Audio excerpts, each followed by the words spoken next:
Ang paksa po natin ngayon mga kapatid ay may pamagat na responsableng alipin. Ang mga version ng Biblia natin gagamitin ay ang bagong Biblia, New King James Version, liban na kung babanggitin.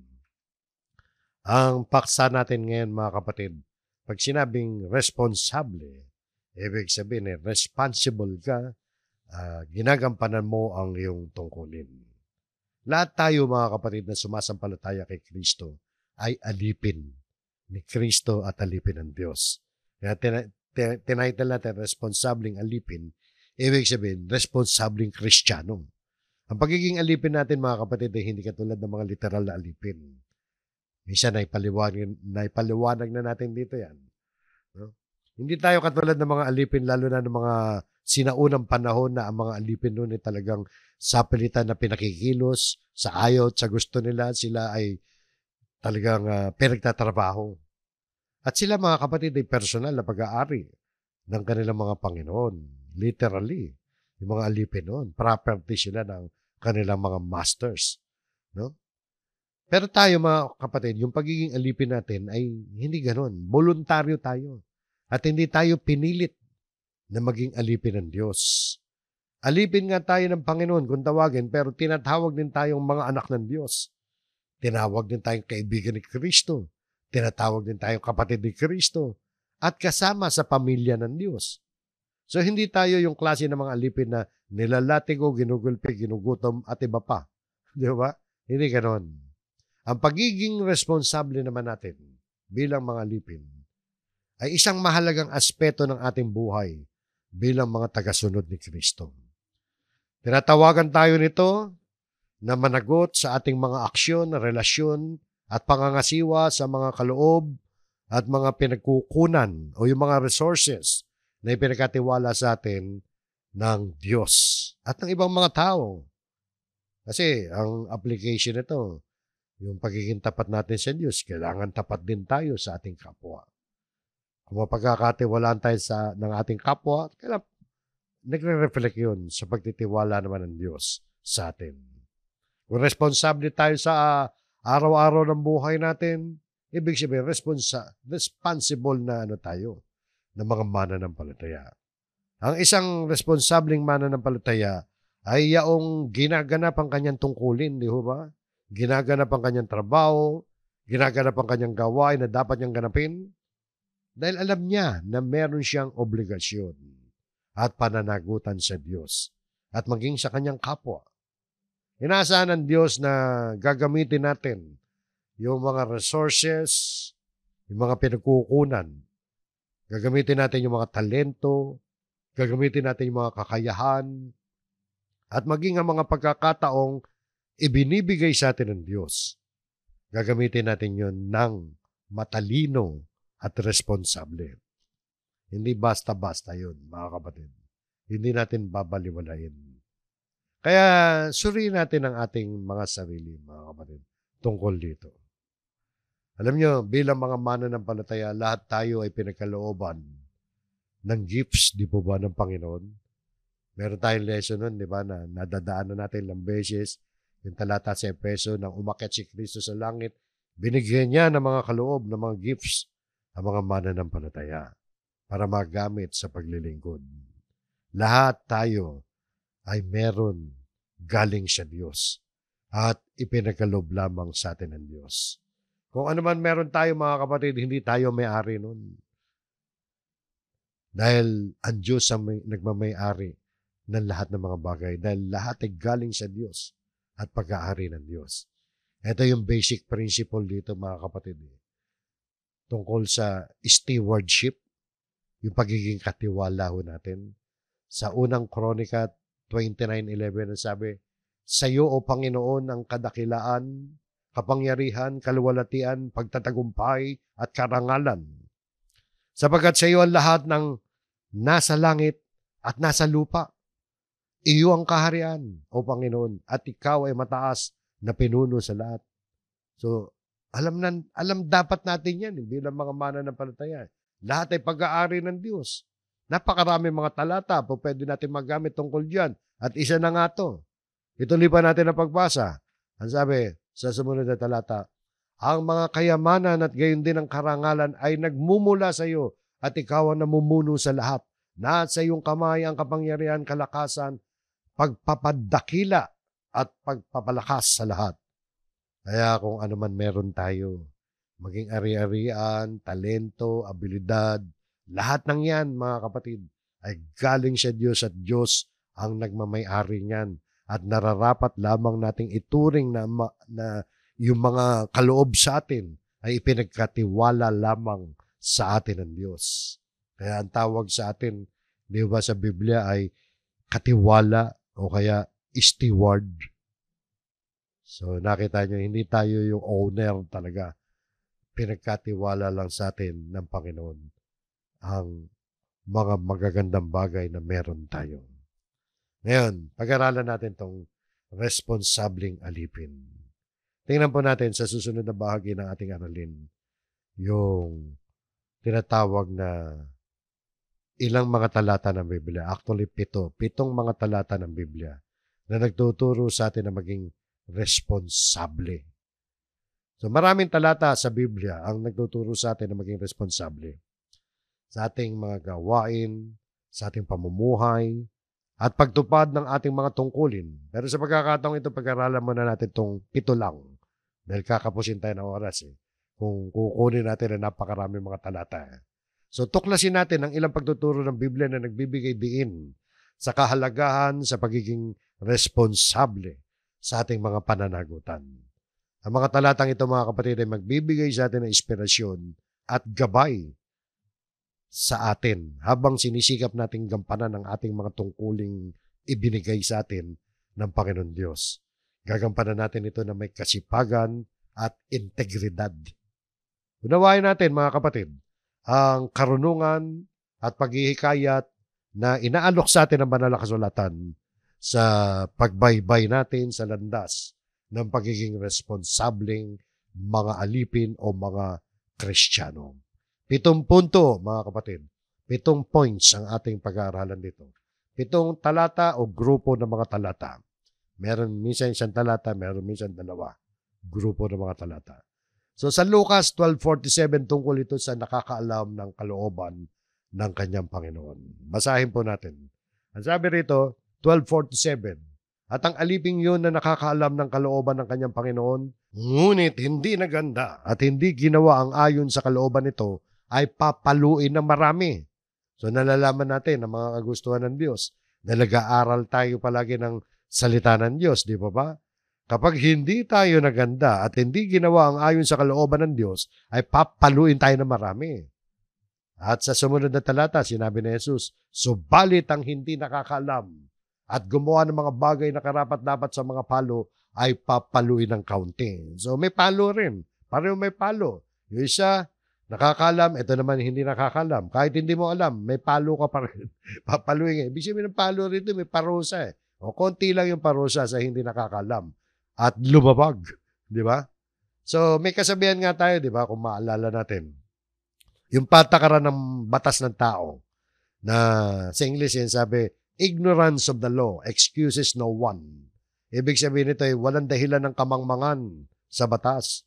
Hindi pwedeng idahilan na hindi mo alam yan. Hindi maaaring ikatwiran natin na hindi natin alam na bawal kaya nakalabag tayo. Sa batas ng tao, parehas lang ang parusa, di ba? Sa nakalabag sa batas, alam mo man ang batas o hindi, yun din ang parusa mo. Pero kung iahambing natin dito sa sinabi ng Panginoon Kristo, no? Sa ganitong pagsasalarawan at paghahambing, maaaring masabi natin ngayon na mas mainam pa tayong batas ng sinasabi ng Panginoon Kristo na hindi nakakaalam at gumawa ng mga bagay na karapat-dapat sa mga palo ay papaluin ng kaunti. Mas konti lang parusa mo. Parang may excuse ka . Pero may parusa pa rin. Di ba? May parusa pa rin, konti nga lang. Naisingit lang natin yan. Pero may parusa. Ganun yun. So mahalaga yung pagganap ng kalooban. Lalo na pag alam mo. So maging responsable tayo, di ba? Tingnan nyo. Ngunit sa bawat binigyan ng marami ay marami ang hihingin sa kanya at sa kanya na pinagkatiwalaan ng marami ay higit na marami ang kanilang hihingin sa Kanya. Pansinin niya, mabuti mga kapatid. Mahilig tayo humiling ng pagpapala sa Diyos. Binuhusan ngayon tayo ng Panginoon ng mga biyaya at mga pagpapala, ng mga material blessings at kung ano-ano pa na magagandang bagay. Lahat naman tayo pinagkalooban, di ba? Alam niyo, yung mga salitang yan, mga kapatid, yung binasa natin naka-highlight na yan, ay nagpapaalala sa atin na kasama ng malalaking pagpapala at mga pribileyo ang mas malalaking responsibilidad. Mas maraming ibinibigay sa iyo, Panginoon, mas malaki ang responsibilidad mo. Ang mga pagpapala at mga pribileyo sa talatang ito, yan yung mga ibinigay sa atin ng Panginoon. At tandaan natin ang prinsipyo kanina na lahat ng bagay pag-aari ng Diyos, ipinagkakatiwala lang sa atin yan. Dahil nais ng Diyos na gamitin natin yan sa kaluluwalhati ng kanyang pangalan. Hihingin sa atin ang mga ito, batay doon sa ibinigay sa atin at ipinagkatiwala sa atin. Kung marami ang binigay at ipinagkatiwala sa atin, marami din ang ipagbibigay sulit natin sa Diyos. Kaya tayo mga kapatid, ay magbibigay sulit sa Diyos kung ano ang pinagagawa natin sa buhay natin. Kung ano ang mga ginawa natin sa mga bagay na pinagkatiwala sa atin ng Diyos. Ano ba ibinigay sa iyo ng Diyos, kapatid? Binigyan ka ba ng yaman? Binigyan ka ba ng abilidad? Binigyan ka ba ng kakayahan? Binigyan ka ba ng skills, mga kaalaman? Binigyan ka ba ng tungkulin? Tungkulin sa iba't ibang larangan ng buhay? Binigyan ka ba ng tungkulin sa local church? So lahat ng yan, mga kapatid, ay dapat nating ituring na ipinagkatiwala lamang sa atin ng Diyos. At dapat lamang na maging responsable tayo sa management, pangangasiwa na mga yan. Dapat inaayos natin. Hindi ko mo atin, wawaldasin natin yan. Tandaan mo, ano man meron ka, kapatid, ipinagkakatiwala lang sa iyo ng Diyos yan. Kaya huwag mong sasayangin yan. Huwag mong gugulgulin lamang yan. Huwag mong uubusin yan sa mga bagay na hindi makaluluwalhati sa Diyos. Huwag mong gagamitin yan sa kasalanan, sa luho, at sa hilig ng laman. Ingatan mo yan at pagyamanin at gamitin sa kaluluwalhati ng pangalan ng Diyos. Maging responsabling alipin tayo. So yan, mga kapatid. Yan yung number 1. Number 2, sa Roma 14:2, tungkol naman doon sa bawat isa ay magbibigay sulit sa Diyos. Lahat tayo haharap sa hukuman ng Diyos para magsalaysay kung ano ang pinagagawa natin sa buhay natin. Tingnan nyo. Kaya ang bawat isa sa atin ay magbibigay sulit sa Diyos ng kanyang sarili. Yan ang mangyayari pagkatapos ng panahon natin. At the end of the day, pagkatapos ng buhay natin, mananagot tayong lahat sa Diyos para sa naging buhay natin. So yan ay nagpapaalala sa atin. Haharapin natin yan, mga kapatid, balang araw. Kung paano natin ginampanan ng ating mga responsibilidad, ay isasalaysay natin yan sa Diyos. Kung paano natin ginamit ang mga kaloob na ipinagkaloob niya sa atin. Ano kaya magiging itsura natin, mga kapatid, kung tayo nagpabaya sa ating mga responsibilidad? So parang medyo critical yan. Kaya dapat maging responsable tayo. Di ba? Dahil harap din tayo sa Diyos. Ano sasabihin natin sa Diyos? Nagpabaya tayo. Di ba? Mahirap naman yun. So number 3. Punto number 3 natin. Sa pagtuturo ng Biblia tungkol sa pagiging responsable. Bawat isa ay dapat magdala ng sariling pasan. Bitbitin mo yung sarili mong pasan. No? Mag-effort ka. Sabi nga rito, no, sa verse na to, sapagkat ang bawat tao ay dapat magdala ng kanyang sariling pasan. Dala, pasanin mo, di ba? Shall bear his own load. Alam nyo, yung salitang pasan dito, sa English, load. Sa pagkakasulat niyan sa wikang Grego, ang ibig sabihin niyan, pinapahiwatig dito, meron tayong responsibilidad na papasanin. Bawat isa sa atin merong responsibility na dapat pasanin. Kasi sa Greek word niyan, mga kapatid, portion. Bawat isa sa atin may portion. Anong fortune, mga kapatid? Greek word yan. Yan ay tumutukoy doon sa backpack. Yung bag. Yung bag sa likod. Backpack ng isang sundalo. Yung standard na bit-bit-bit-bit ng mga sundalo noon. Ang sabi dito, ay bawat tao ay dapat magdala ng kanyang sarili pasan. Para mga sundalo yan, kanya-kanya kayong bag. Ganon din tayo. Bawat isa sa atin merong pasan. At dapat dalhin natin yan. Kapag sinabing dapat dalhin, ibig sabihin dapat tuparin natin, ganapin natin, asikasuhin natin. Maging responsable tayo. Kaya pagkakasulat nito mga kapatid sa English easy to read version ng Biblia. Tingnan niyo pagkakasulat. Ito yung magaang na English. Galatia 6:5 din. You must each accept the responsibilities that are yours. Kung na-translate natin sa Google Translate yan, ganito pagka-translate ni Google. Dapat tanggapin ng bawat isa ang mga responsibilidad na nasa iyo. Nakita niyo, tanggapin natin. Pag sinabing tanggapin, ibig sabihin, gampanan natin, tuparin natin ang ating mga responsibilidad. Huwag tayong maging pabaya, maging responsable tayo. Di ba? So, yan number 3. Number 4, sa Kawikaan 22:29, dito tinuturo naman na maging mahusay tayo. Kasi pag responsableng tao ka, magiging mahusay ka doon sa ginagampanan mong tungkulin. Ang sabi nga rito, no? Proverbs 22:29, nakikita mo ba ang taong mahusay sa kanyang gawain? Siya'y tatayo sa harap ng mga hari. Hindi siya tatayo sa harap ng mga taong hamak. So, itinatampok ng talatang ito, mga kapatid, ang mga gantimpala ng pagkuha ng responsibilidad at pagiging mahusay sa ating gawain. Kapag tayo ay masigasig at responsable sa ating mga gawain, nagbubukas tayo ng mga pintuan para sa mas malalaking pagkakataon, oportunidad at impluensya. Nakita mo ba ang taong mahusay? Yung mahusay excels. The man who excels in his work. Yung talagang naging masipag kasi siya eh. Paano ka darating sa pagkahusay kung di ka masipag? Kaya ka nagiging mahusay na musician. Halimbawa, kasi practice ka ng practice eh. Diba, mahirap ata mag-practice ha. Kaya ka naging mahusay na manggagamot. Kasi nag-aaral ka mabuti. Kaya ka naging mahusay sa profession mo. Kung ano man yung ginagawa mo. Kung ano man yung gawain mo. Kasi pinagpagura mo yan, naging masipag ka. Di ba? Naging masikap ka rin. So yun. So nakita natin, maging mahusay tayo. Huwag tayong makontento na grade 1 lang tayo. Kumbaga sa pag-aaral. Sanayin natin ang ating sarili. No?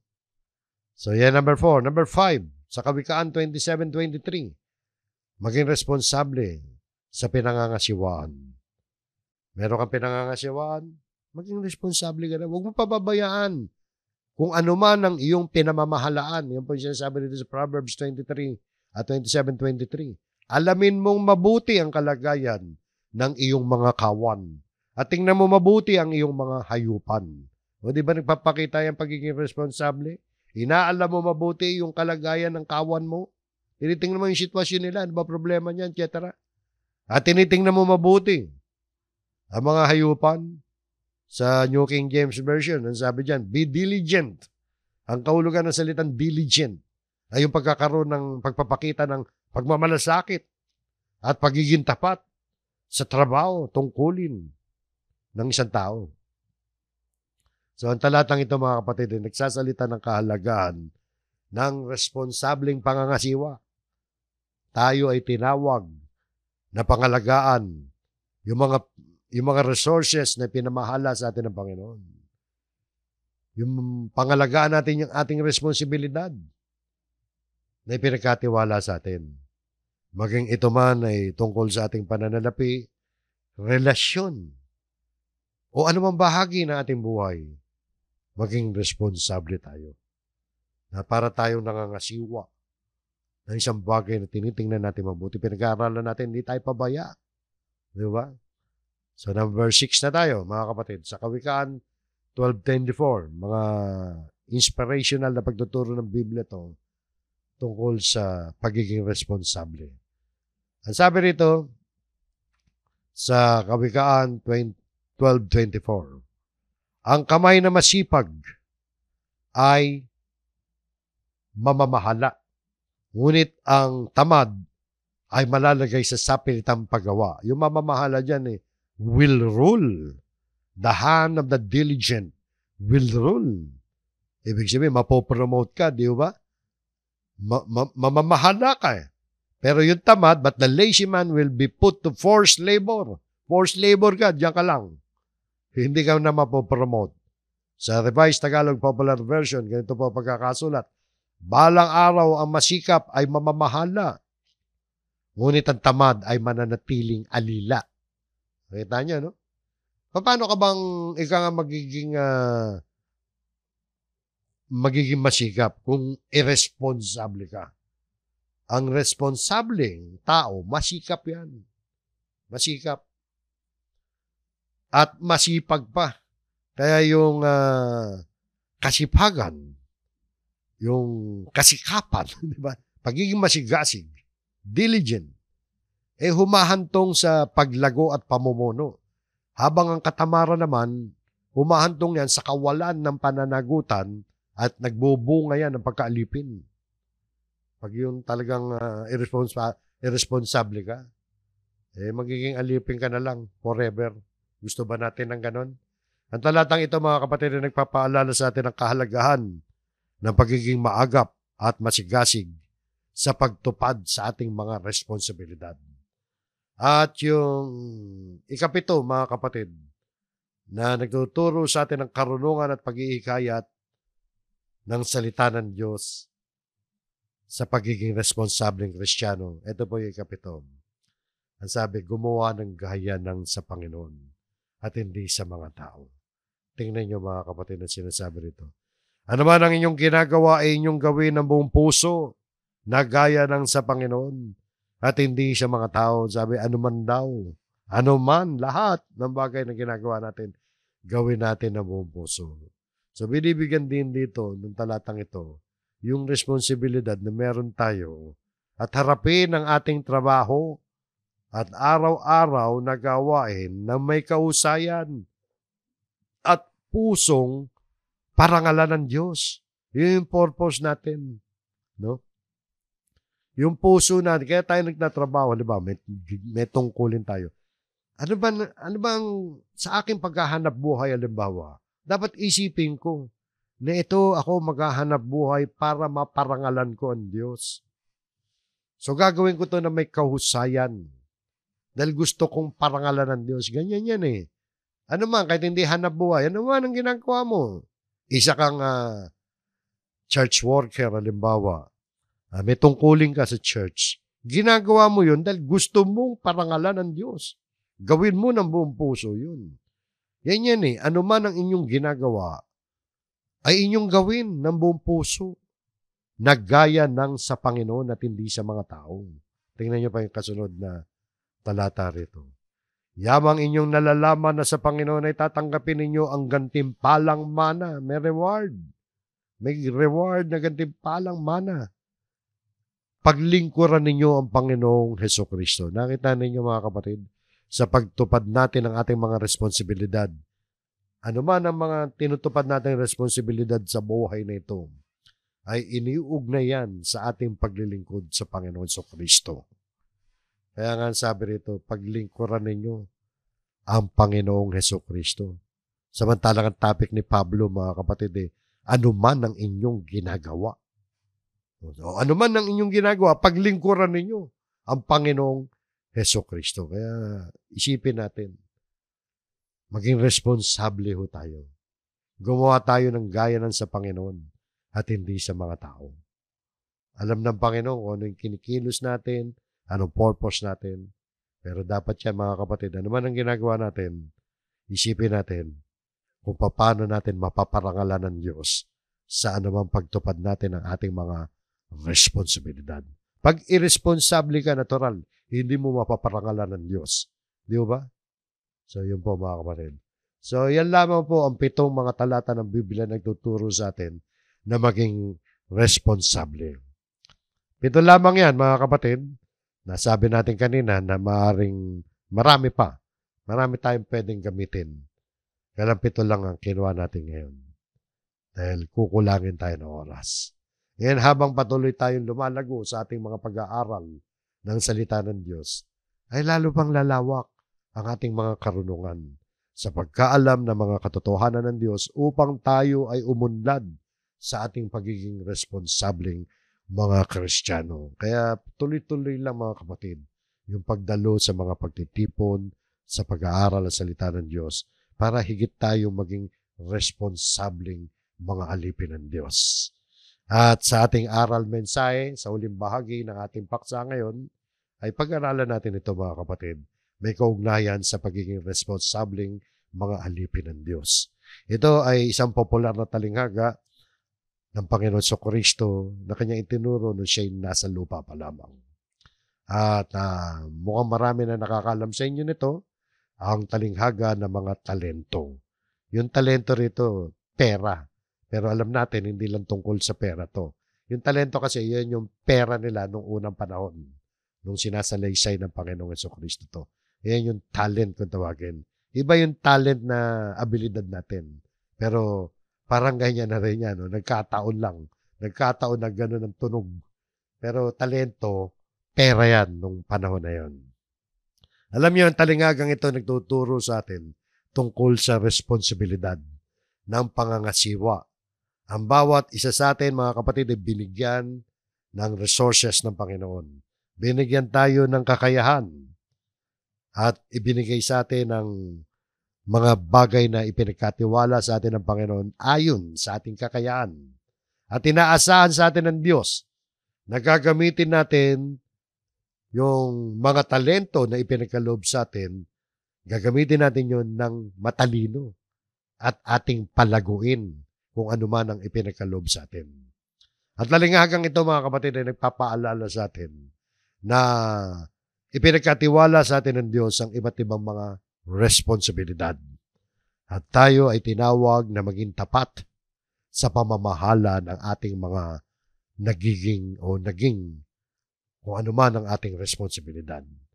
Kaya pag-aralan natin yung talinghaga. Sapagkat tulad sa isang tao na maglalakbay, tinawag niya ang kanyang sariling mga alipin at ipinagkatiwala sa kanila ang kanyang mga ari-arian. So may tao maglalakbay, bago siya umalis, tinawag niya ang kanyang mga alipin para ipagkatiwala sa kanila yung ari-arian. So medyo mayaman to. Ito yung Panginoon dito. No? Panginoon, master yan yan. Sumunod na talata.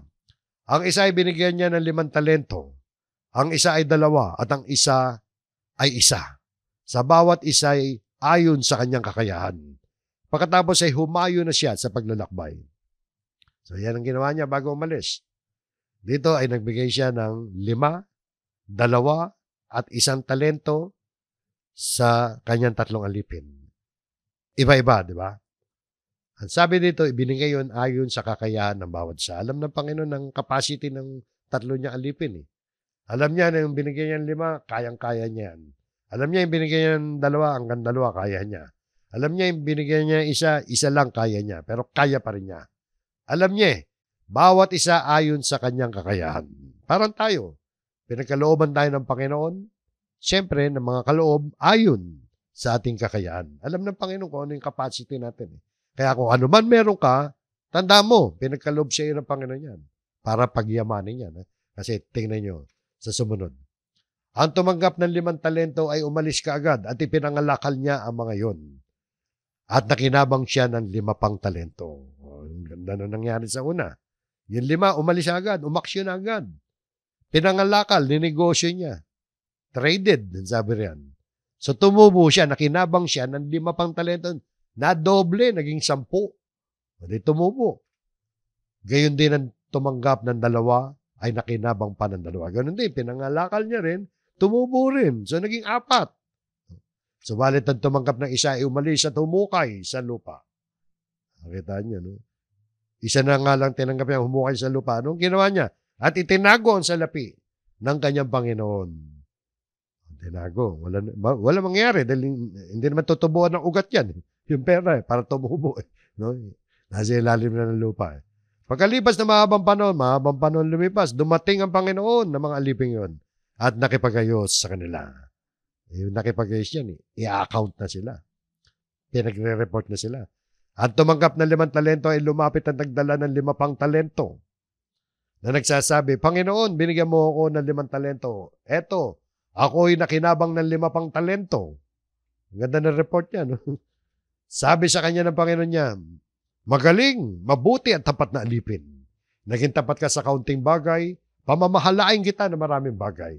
Pumasok ka sa kagalakan ng iyong Panginoon. So, natuwa ang Panginoon sa kanya. Di ba? At ang sabi sa kanya, magaling, mabuti at tapat na alipin. No? Tatlong mga salita. Magaling, mabuti at tapat na alipin. Well done, good and faithful servant. Sana pagharap natin sa Panginoon, sa pagbibigay sulit natin sa Panginoon ganyan ang sasabihin sa atin ng Panginoon. Well done, good and faithful servant. Sa sumunod na tala, sabi rito, sumunod, 22, no? Ano bang verse kanina? 21, tama, 22.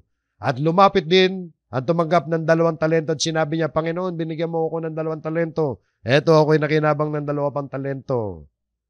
Sinabi sa kanya ng Panginoon niya. Ito parang copy-paste doon kanina sa verse 21. Sinabi sa kanya ng Panginoon niya, magaling, mabuti at tapat na alipin.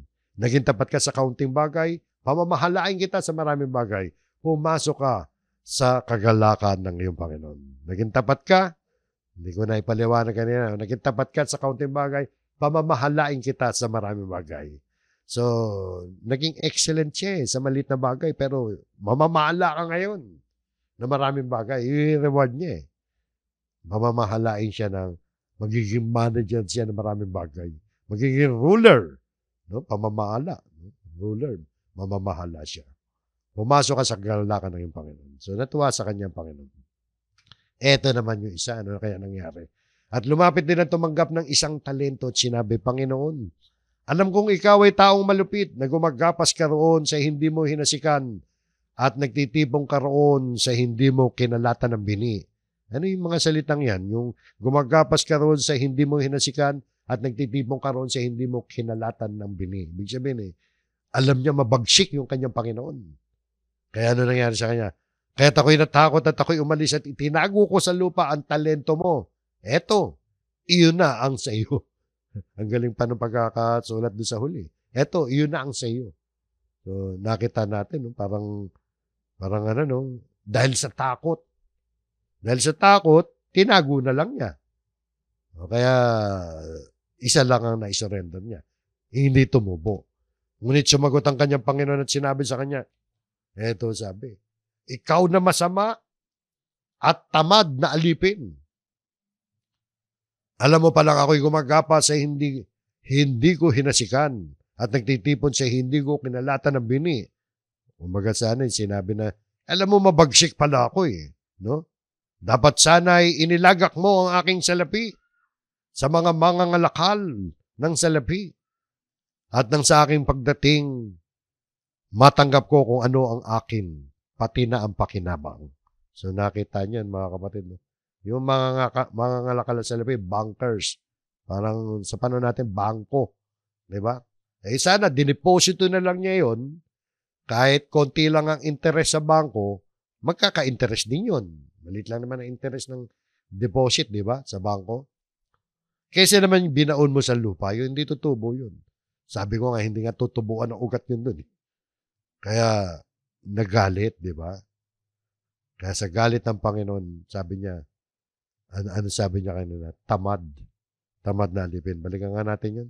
So, ikaw na masama at tamad na alipin. So, tamad yun Hindi kumilos Alam naman niyang magbibigay sulit Hindi siya kumilos. Alam niya mabagsik ang kanyang Panginoon.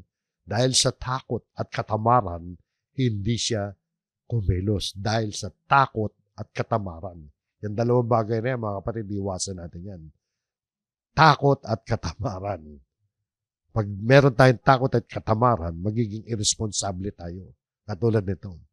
Kaya, ang sabi ng Panginoon, Kaya't kunin ninyo sa kanya ang talento at ibigay ninyo sa kanya na may 10 talento. Yung 10 talento, yung 5 na naging 10, di ba?